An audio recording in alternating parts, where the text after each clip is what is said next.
Welcome to the new book releases for the week of August 19th. This week's list is a tad bit smaller, so it might be a shorter video, but hopefully you still find something you want to pick up off of it. There will of course be timestamps, correct timestamps this week per genre, and maybe no noises. This is maybe the 6th time I've filmed this intro, but the kittens have been like fighting with a box the whole time. First up this week is going to be sci-fi. This is Persephone by Kevin J. Anderson and Jeffrey Morris. Now this one's an interesting case. It is an adaptation of a story written for a movie. The movie is in pre-production now, but this is the book story. It had a whole Kickstarter, which it does appear you can still buy things from said Kickstarter. The immense Ark ship Odyssey and its 10,000 hibernating settlers have left behind a dying Earth, journeying for 50 years to the nearest star and its lone habitable planet, Proxima b. This new home for humanity is perpetually bombarded by deadly solar flares on its day side, while the icy wasteland on its opposite hemisphere freezes in endless darkness. When the battered Odyssey arrives, its crew discovers the automated radiation shield has failed.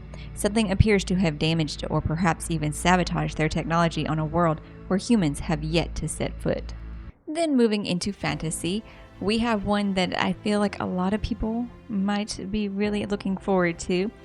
This is A Darkness Returns by Raymond E. Feist, the first in the Dragon War saga.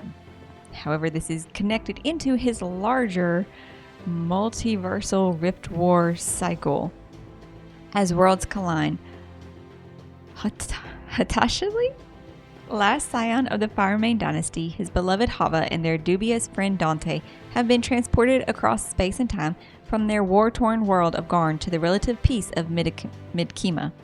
There, on Sorcerer's Isle, under the guidance of the great magician Magnus and his reincarnated father Pug, Hatu will explore and expand his unique magical abilities, for if Garn is to be saved, they will be needed.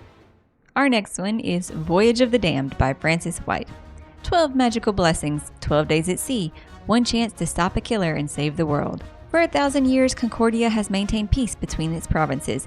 To mark this incredible feat, the Emperor's ship embarks on a 12-day voyage to the sacred goddess's mountain. Aboard are 12 heirs of the provinces of Concordia, each graced with a unique and secret magical ability known as a blessing. All except one, Gaimedes Pissarro, class clown, slacker, and all-around disappointment. When a beloved heir is murdered, everyone is a suspect. Stuck at sea and surrounded by powerful people and without a blessing to protect him, Gaimedes' odds of survival are slim. While the last one sounded humorous murder mystery that hopefully I portrayed with just that snippet, this one sounds adorably cozy.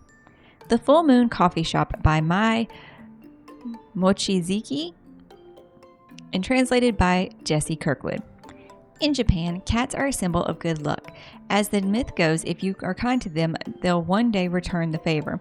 And if you're kind to the right cat, you might just find yourself invited to a mysterious coffee shop under the glittering Kyoto moon. This particular coffee shop is like no other. It has no fixed location, no fixed hours, and it seemingly appears at random. It's also run by talking cats.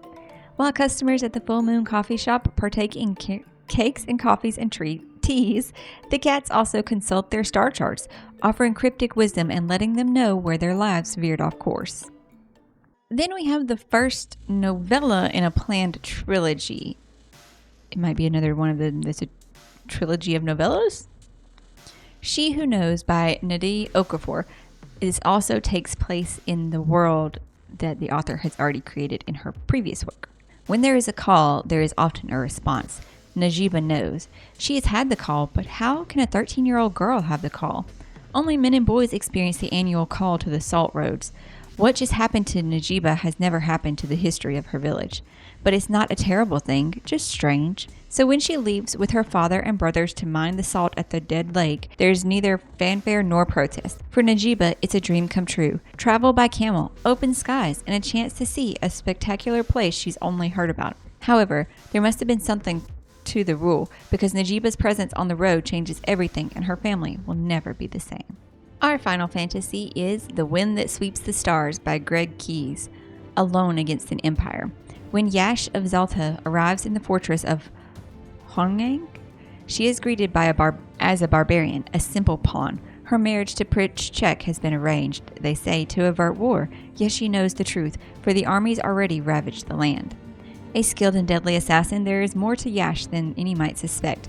Before another day can pass, she must defeat the masters of the 9 towers, the plagues, the magics, and monsters they control, the soldiers they command. Without raising an alarm, she must kill all who oppose her, even the immortal emperor. The lives and souls of Zelta and the people and the land upon which they live all depend on it. And this is all supposed to sit and take place within a single day. We move on, though, into our YAs, which are conclusions to things, pretty much. We start with Wisteria by Adeline Grace. This is the conclusion to the Belladonna trilogy. And this one's description seems like we are following more Blythe Hawthorne. Possibly, like, this is from her POV. Her and the boy who she's tied her fate to, her life to. Yes.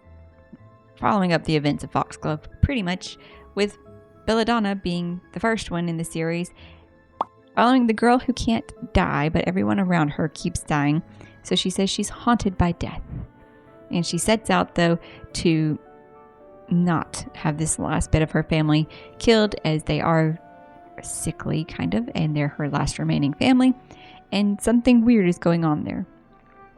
And the only thing she can do is team up with Death to find out what is haunting or hurting her family. Then we have Drown Me With Dreams by Gabby Burton. This is the conclusion to the Sing Me to Sleep duology, following the same book, the first book of that name. Killer, liar, soldier, spy. Sororis is a killer. Her ability to sing men to an early death makes her the top assassin in the kingdom. Sororis is a liar. If the royal family ever finds out she's a siren, she'll be executed immediately.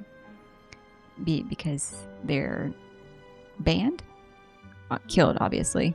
It's illegal to be a siren there. But her and the prince end up having to work together, even though he can't know what she is. Into the fictions, there are Rivers in the Sky by Elif Shafak. This one takes place over centuries and over with at least 4 different perspectives as you are hopping through time. In the ancient city of Nineveh on the bank of the river Tigris, King Ashurbanipal of Mesopotamia, erudite but ruthless, built a great library that would crumble with the end of his reign. From its ruins, however, emerged a poem, the Epic of Gilgamesh, that would infuse the existence of 2 rivers and bind 3 lives together. In 1840 London, Arthur is born inside the stinking sewage-filled river Thames. In 2014 Turkey, Narin, a 10-year-old Zaidi girl, is diagnosed with a rare disorder that will soon cause her to go deaf. In 2018 London, the newly divorced Zalika, a hydrologist, moves into a houseboat on the Thames to escape her husband.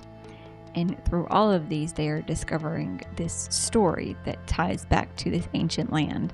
Our other fiction is The Instrumentalist by Harriet Constable. Anna Maria has only known life inside the Piazza, an orphanage for children born of prostitutes. But the girls of the Piazza are lucky in a sense. Most babies born of their situation are drowned in the city's canals, and despite the strict rules, the girls are given singing and music lessons from an early age. The most promising musicians have a chance to escape the fate of the rest, forced marriage to anyone who will have them. Anna Maria is determined to be the best violinist there is, and whatever Anna Maria sets out to do, she achieves. After all, the stakes for Anna could not be higher.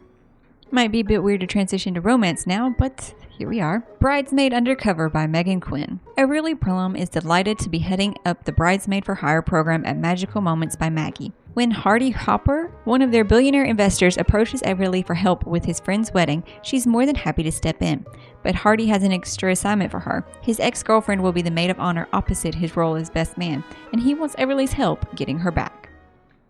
Lastly for the week we have Love and Other Conspiracies by Mallory Marlowe. Haley Bartlett's life has imploded after she's dumped by her hotshot ex, who also happens to be her co-worker and the star of the online series she was producing.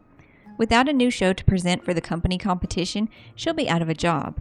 But inspiration can come from the strangest places, like the most handsome guy she's ever seen passionately discussing Bigfoot on late-night docuseries. Hayden Hargrove made a name for himself as a cryptid expert on his is that the right word? On his podcast and is intrigued by the plucky, blue-haired producer who offers him the opportunity to lead his own web show. When the production team sees that Hayden's solo on-screen presence is bad enough to make a ghost Blanche, Haley jumps on camera too, hitting him and his cryptids with a healthy dose of skepticism and enough chemistry to electrify their show to the top of the competition.